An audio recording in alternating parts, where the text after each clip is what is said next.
Баршаға сәлем, менің есімім Асем, Алтын Ілмек каналының негізін қалаушы.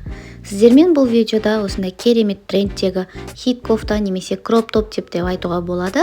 Осы кофтаны бірге тоқитын боламыз. Видеоны соңына дейін қарап, ұнаса пікір қалдырып, каналға тіркеліп, лайк басып, қолдап отырыңыздар. Ал баршаңызға сәттілік. Бізге керекті заттар: ярнард джинс жібі.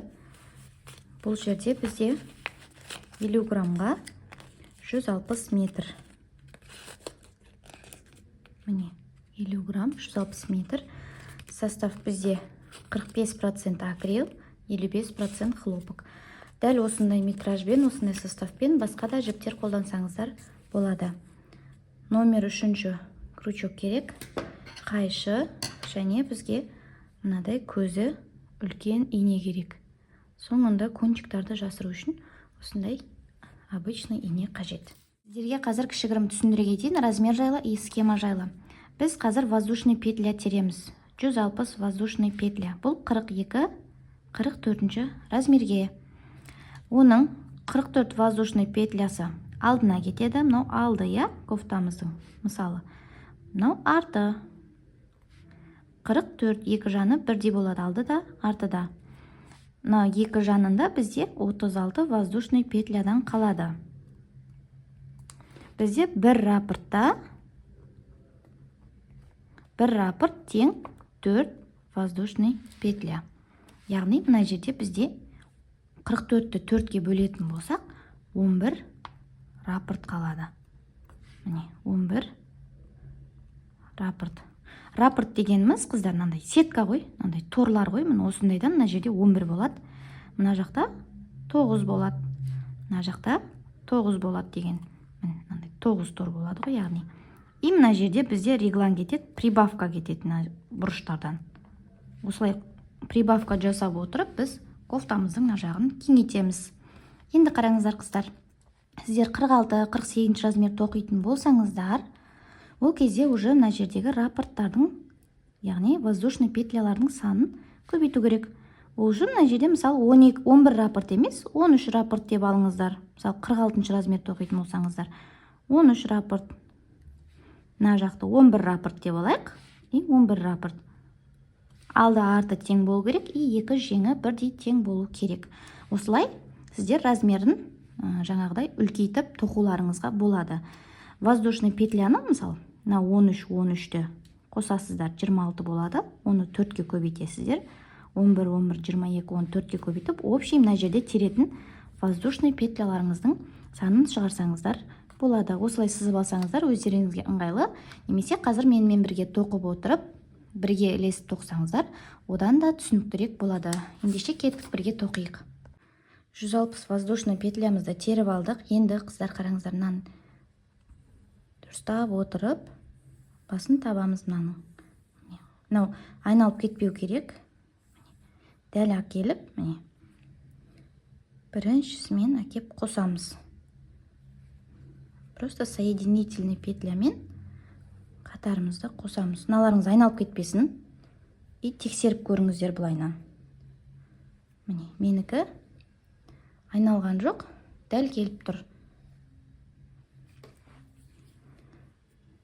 Бұл бірінші қатар сәл қиындау қатар, өйткені мына жерін бәрін санап отырып істейміз. Келесілері өте қарапайым. 7 воздушный петля аламыз. 1, 2, 3, 4, 5, 6, 7. 3 накид аламыз. И астынан тастаймыз. Міне, 1, 2, 3. 3 петля тастаймыз. И 4-шісінен столбик 3 накидпен тоқимыз. Міне.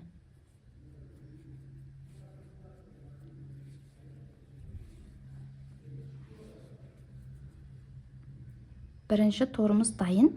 Қазір мынаны мына жақпен әкеп қосқан кезде, бір тор болады. 3 воздушный петля, 3 накид, и астынан тағы да 3, міне, мынау кетті, одан кейін 1, 2, 3, 4-шісінен тоқимыз. Столбик 3 накидпен. 1 накид кетті, 2 накид кетті, 3-ші накид кетті, и 2 петля қалды, бір тоқимыз. Міне. 3 воздушный петля, 3 накид и астынан 3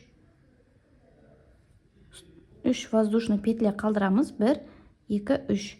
И міне төртіншісінен тоқимыз. Бірінші накид, екінші накид, үшінші накид и міне. Осылай біз 11 тор тоқу керекпіз. Мына жерде көрсеттім ғой жаңа. 11 раппорт, осы 11-ді тоқимыз. 2, 3 воздушный петля и 3 накид. Астынан 3 воздушный петля қалдырып, төртіншісінен тоқимыз. Міне. Осылай қазір 11 тор тоқу керекпіз. Міне мен 11 тор тоқып алдым. 1, 2, 3, 4, 5, 6, 7, 8, 9, 10, 11. Осы 11-шіден енді мына жерге прибавка жасаймыз. 3 воздушный петля, 3 накид и дәл осының основасынан дәл осы жерге столбик 3 накидпен тоқимыз.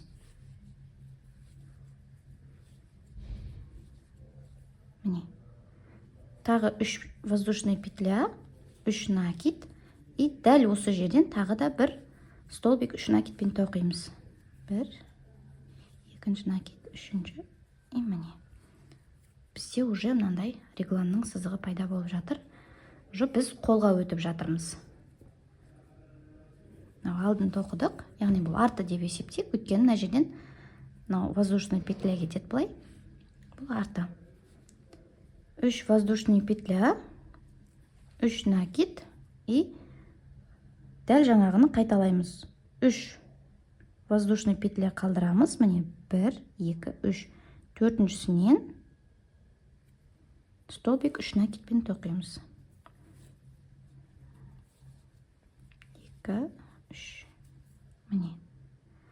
Дәл осылай бізде қолында 9 тор шығу керек. 1, 2, 3. 3 накид. Астынан 3 воздушный петля қалдырамыз. Төртіншісінен столбик 3 накидпен тоқимыз.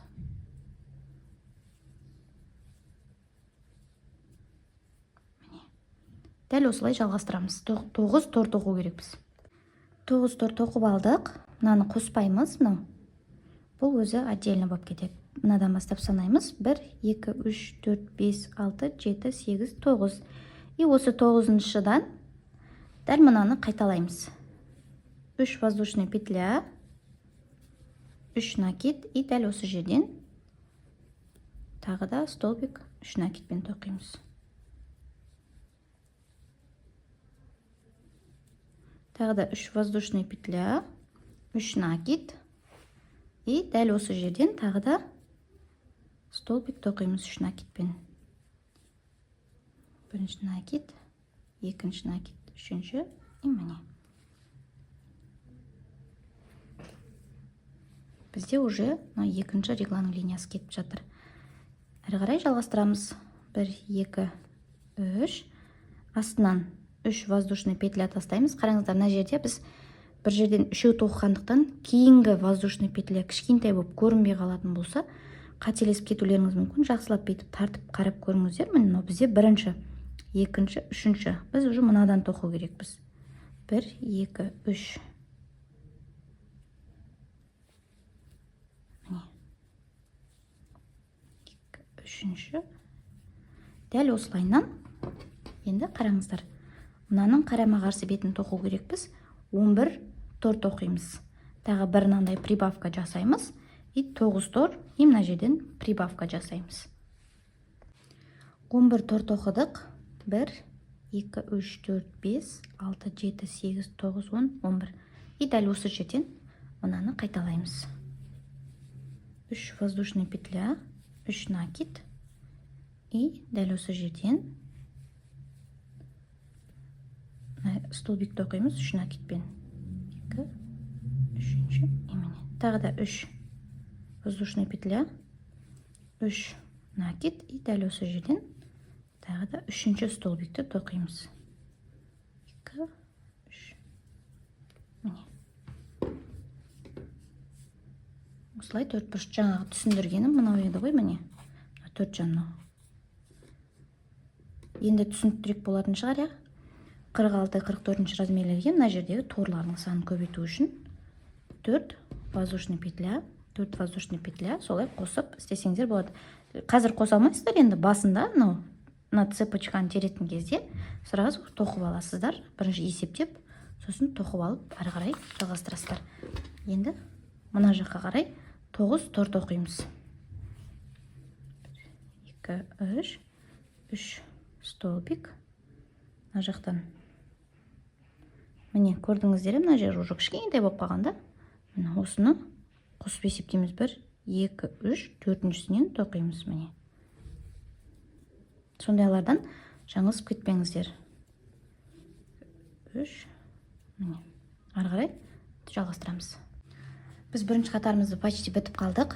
Мына жерде біз 8 торт оқыдық. 1, 2, 3, 4, 5, 6, 7, 8. 9-шысы уже мына бірінші басталған жерге уже жалғасады. 3 воздушный петля, 3 накид. Енді қараңыздар.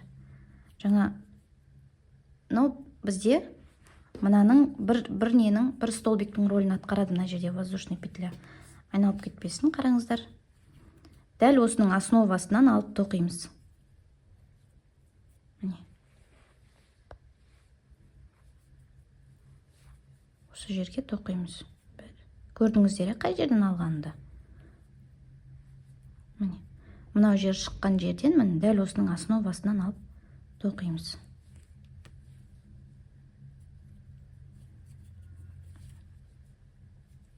Бір, екі, үшінші накид, и міне. Мынау біздің уже 9-шы торымыз. 2, 3 воздушный петля, 3 накид.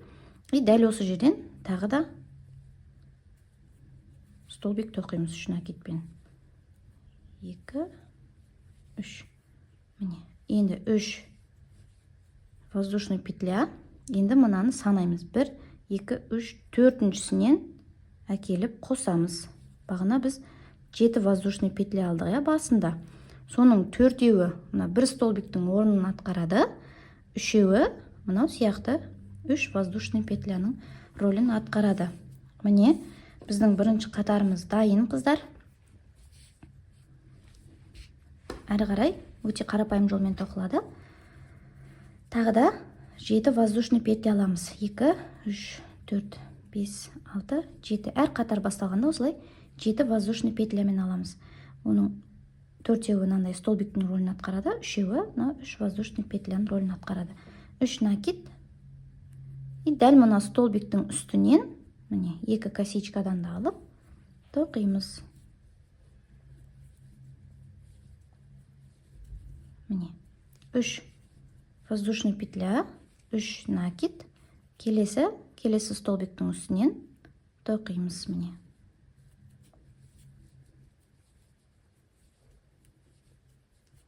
Үш воздушный петля. Дәл осылай, қараңыздар. Ойначып. Мына жерге дейін тоқимыз. Мынау прибавка жасадық қой. Осы жерге дейін дәл осылай торт тоқимыз. Прибавкаға жетіп келдік. Прибавканың бірінші столбигін әдеттегідей тоқимыз. 1, 2, 3 воздушный петля, 3 накид. И столбиктің үстінен столбик тоқимыз. Енді прибавканың дәл ортасындағысына прибавка жасаймыз. 1, 2, 3 воздушный петля, 3 накид. Столбиктің үстінен дәл осыдан 3 столбик тоқимыз. 1, 2, 3 накид. Дәл осы жерден тағы да столбик тоқимыз. Екінші столбик кетіп атыр. И тағы да 3 воздушный петля, 3 накид. И дәл осы жерден 3-ші столбикті тоқимыз. Міне. Әр қатардың осы дәл ортасынан осылай прибавка жасай береміз. 3 воздушный петля.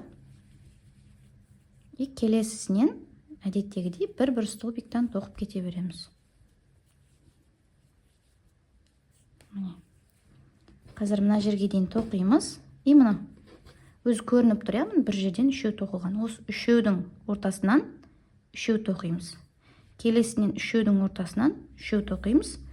Мына жерде де міне үшеудің ортасынан үшеу тоқимыз. Тағы бір рет көрсетейін. Өткен қатардағы прибавкаға жетіп келдік. Бірінші столбикті тоқып қойдым біреу. 3 воздушный петля, 3 накид.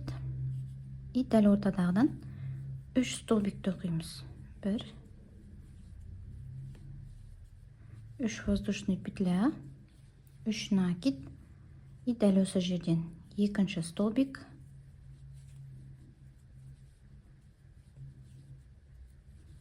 3 воздушный петля, 3 накид. И дәл осы жерден үшінші столбик.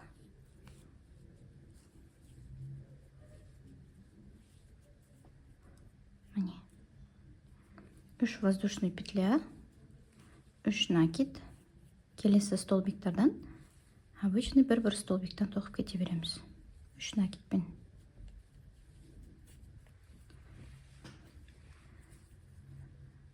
Міне. Ендігі қатарда, яғни үшінші қатарда міне мынаның үстінен үшеу тоқимыз. Дәл осылай үшеудің ортасындағысынан үшеуден тоқып көбейтіп отырамыз. Былай қарасаңыздар, анық көрінеді. Әрі қарай мына жерде кездесеміз. Соңғысына келдік. 3 воздушный петля. Енді мына ортадағыдан 3 столбик тоқимыз. 3 воздушный петля, 3 накид. Дәл осы жерден екінші столбик. 3 воздушный петля, 3 накид и үшінші столбик. Бір основадан. 3 воздушный петля. Енді мынау қатарымыз мына жерден басталған. 1, 2, 3, 4-ші воздушный петлямен қосамыз соединительный петлямен. Міне.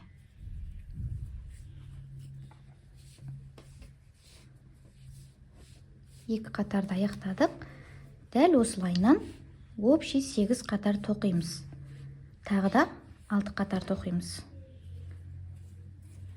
Қатар басталғанда 7, 4, 5, 6, 7 воздушный петлямен бастаймыз. 3 накид и әрі қарай жалғастыра береміз.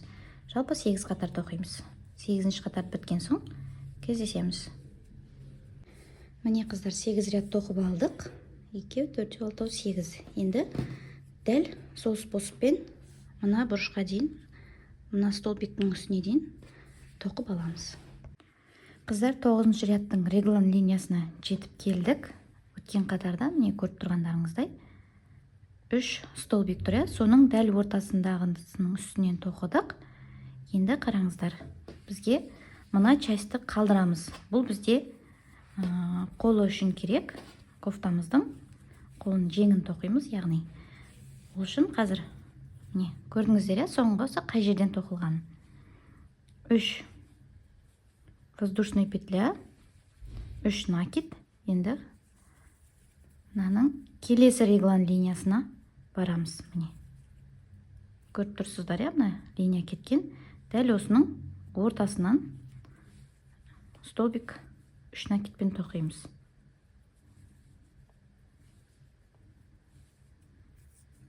Міне біз жеңнің несін қосып алдық. Түсінікті болды, қыздар. Мынау бізде қазір былай қарай жең тоқимыз. Енді әрі қарай жалғастырамыз.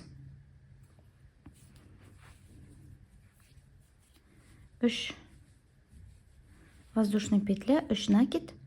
Дәл сол баяғы способпен әрі қарай жалғастырамыз.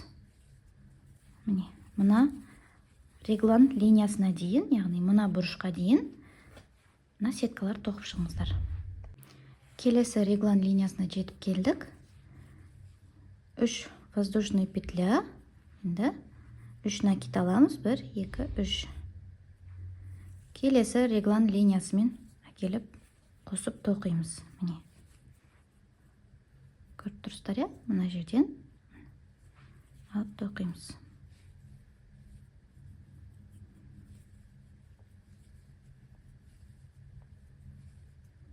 3 воздушный петля, әрі қарай жалғастыра береміз әдеттегідей.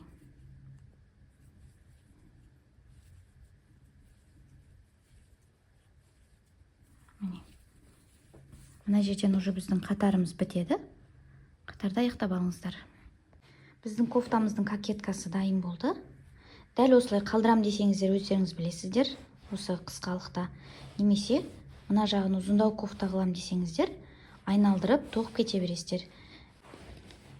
Мынау жең кез келген жерінен алсаңыздар болады. Міне, мысалы мен көріп тұрсыздар, яғни реглан линиясы кеткен. Осы мына жерлерден бастап тоқиын дейік. Міне, жібімізді өткіземіз. Примерно бір қарыстай кончик қалдырамыз, кейін жасыруымызға оңай болу үшін. 7 воздушный петля.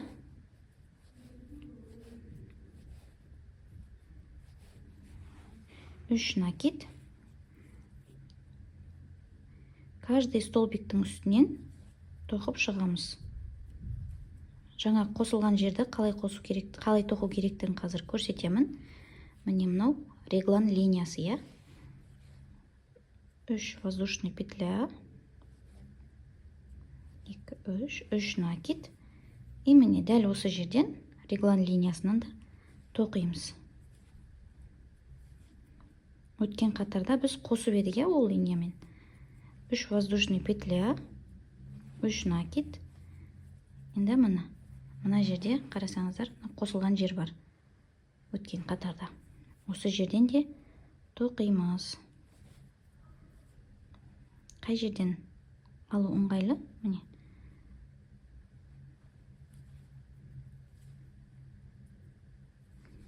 Үш накидпен столбик тоқимыз. 3 воздушный петля. 3 накид. И мына жағынан да дәл осы жерден тоқимыз. Столбик 3 накидпен. 3 воздушный петля. Енді реглан линиясының на бетіндегісіне келдік. Бұл жерден де столбик тоқимыз 3 накидпен.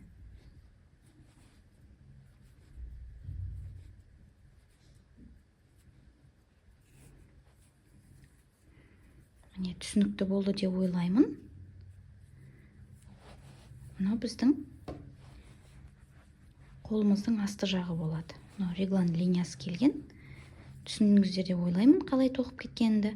Егер мынаны айналдырып астын тоқитын болсаңыздар, мына жерден барлық жерінен алып айналдырып тоқи бересіздер. Мына столбиктардың ешқайсысын қалдырып кетпейсіздер. Дәл осылай айналдырып тоқи береміз. Жеңіміздің бірінші қатарын аяқтадық. 3 воздушный петля. И 7 воздушный петляның 4-шісімен әкеліп қосамыз.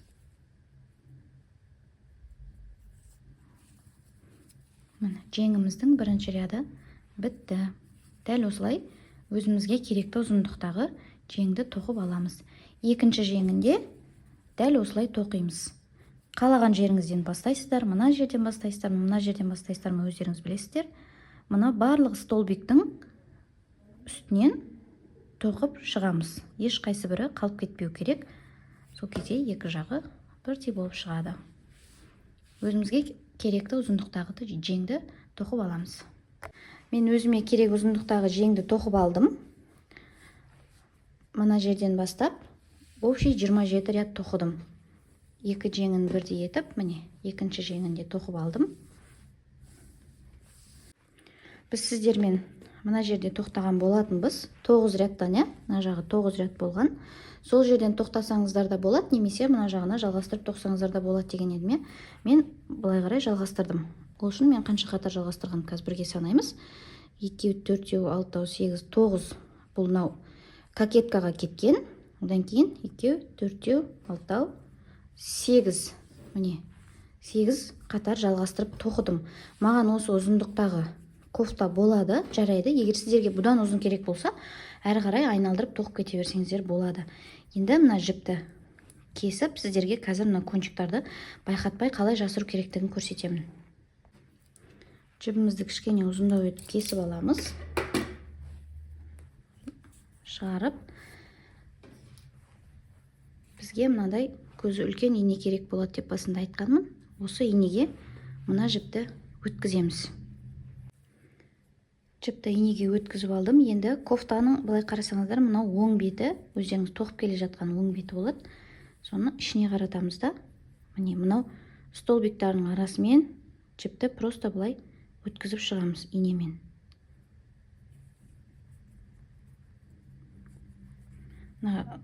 Столбиктарды ұстап тұрыңыздар. Сол кезде ешқандай зиян келмейді. Кішкене тартып, өзінің формасына қайта келтіріп қоямыз. Бірнеше столбиктардың арасынан осылайнан өткізіп шығамыз. Міне артын қарасаңыздар, ондай білінбейді жіптің өтіп атқанын.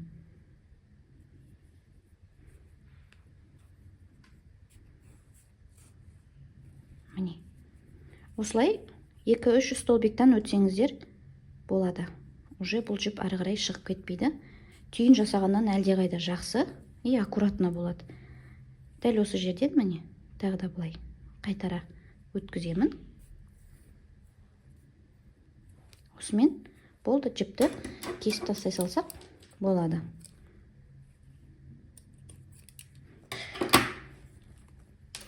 Міне болды. Жіптің қай жерге жасырынғаны білінбейді, байқалмайды. Барлық кончиктарды солай жасырып шығыңыздар.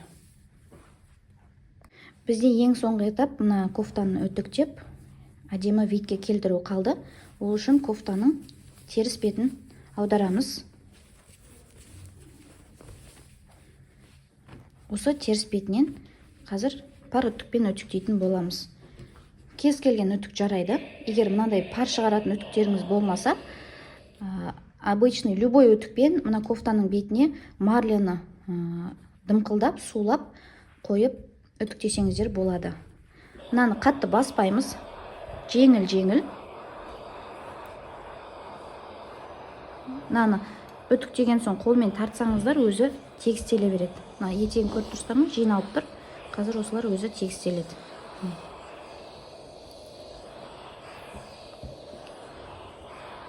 Міне.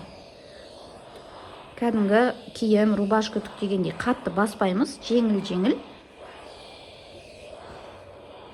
Осылай кофтаның барлық жерін үтіктеп шығамыз. Міне уже мына жағы әдемі витке келіп жатыр. Пар шығарып жатқан кезде қолдарыңызға байқаңыздар, күйдіріп алмаңыздар. Үтіктеп мына жерін үтіктеп өткеннен кейін қолмен былай дұрыстасаңыздар болады.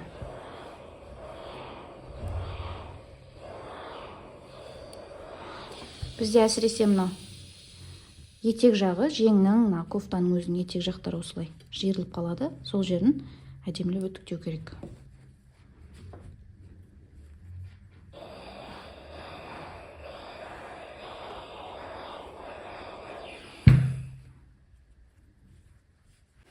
Міне кофтамызды үтіктеп болдық. Мастер-класс бойынша кофтамыз осылай болып шықты. Сіздерге видео ұнады деген ойдамын. Егер видео ұнаса, лайк басып, пікір қалдырып, каналға тіркеліп қолдап кетіңіздер. Алдағы уақытта бұдан да әдемі керемет видеолармен сіздермен бөлісетін боламын. Баршаңызға сәттілік, сау болыңыздар.